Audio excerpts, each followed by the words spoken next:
Une fois branché, c'est simple. À chaque rotation du gyro, lorsque les courses des anneaux coïncident, un éclair de fusion frappe le plateau et ce qui s'y trouve.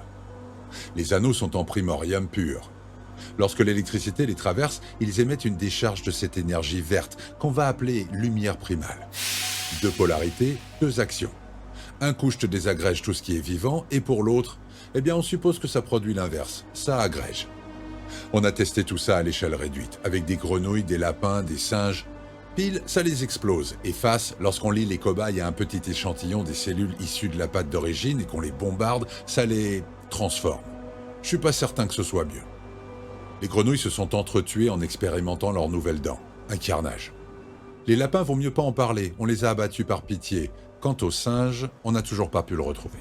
Mais il s'est échappé après avoir dénoué ses liens, roué de coups les autres singes, ouvert seul sa cage, fracturé la porte du labo et assommé un garde. Et on parle d'un capucin, ok? Pas un chimpanzé adulte, non. Juste un petit capucin de rien du tout. How such a cute monkey could become so angry? Quand Summerford stressait, il avait tendance à revenir à sa langue naturelle. C'était une coquetterie qu'il maîtrisait du mieux qu'il pouvait la plupart du temps.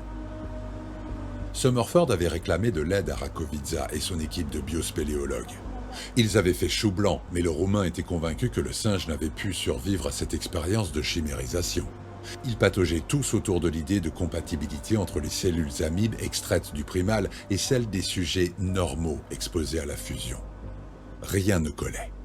Pourtant, la réponse à leurs interrogations grognait et hurlait chaque fois qu'elle secouait les barreaux de sa cage, là-bas, derrière le mur.